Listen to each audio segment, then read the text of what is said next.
আসসালামু আলাইকুম ওয়া ৰাহমাতুল্লাহি ওয়া বাৰাকাতুহু।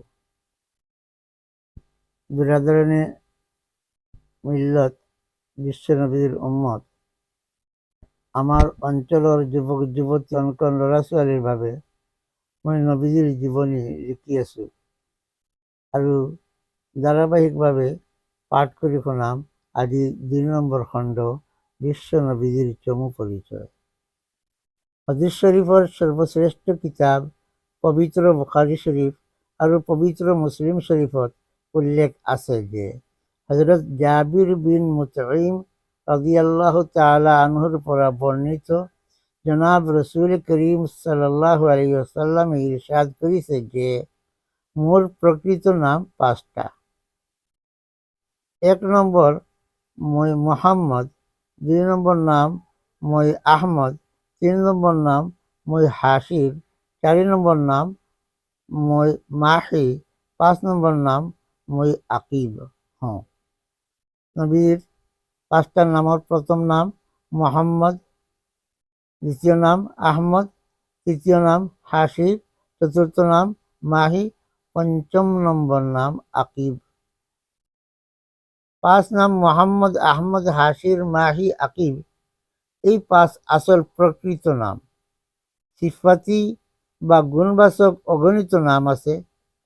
কিমান গুণবাচক নাম আছে সঠিক সংখ্যা মহান আল্লাহৰ বাহিৰত আন কোনেও নাজানে, আন কোনেও ক'ব নোৱাৰিব। অজিফা হিচাপত ১০০ নাম আমি মাজে মাজে পাঠ কৰোঁ। ১০০ সিফাতি নাম আমি জানো। আল্লাহৰ বহুত বান্দাই নবীজিৰ প্ৰিয় আশিকসকলে গুণবাচক নাম মুখস্থ কৰে বা কৰিছে। বৰ পুণ্যৰ বিষয় আকিকা। অলপ ভালকৈ শুনক, আকিকা।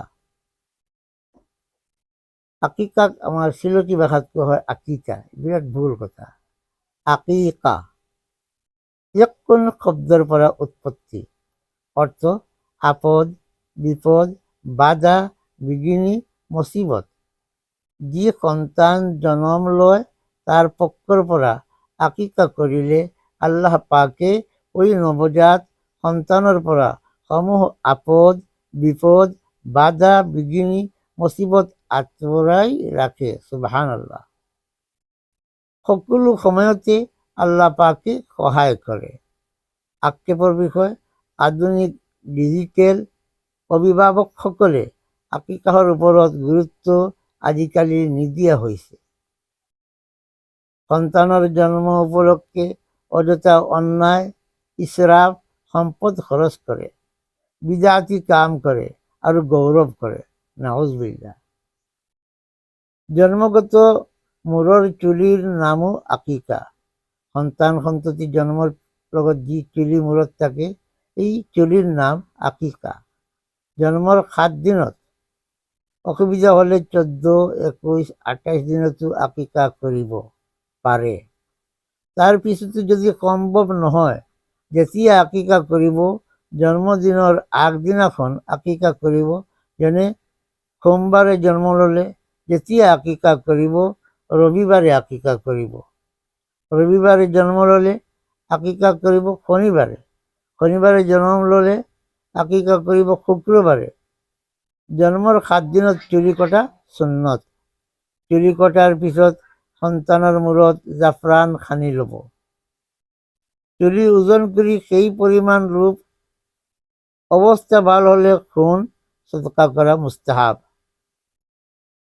আকিকাহৰ মাংস ধনী, গৰীব, মা, বাবা, দাদা, দাদি, নানা, নানি সকলোৱে খাব পাৰিব। আকিকাৰ মাংস বৰ বৰকতপূৰ্ণ। কোনোবাই যদি নিমন্ত্ৰণ নকৰে, দাৱত নিদিয়ে, লাইন কৰি দাৱত ল'ব লাগে। আকিকাৰ গোস্ত খালে স্বাস্থ্য ভাল হয়। কিছুমান অজ্ঞ মানুহে কয় যিসকলৰ ইছলামিক জ্ঞান বিন্দু মাত্ৰ নাই, জদামূৰ্খ, সেইবিলাকে কয় মা, বাবা, নানা, নানিয়ে খাব নোৱাৰে। ভুল কথা, মিছা কথা, জ্ঞানহীনৰ উক্তি। ইনশাআল্লাহ অহাকালি নবীজিৰ চাচা আৰু পেহীসকলৰ নাম শুনাম। আজি ইমানেই। অমা আলাইনা ইল্লাল বালাগ।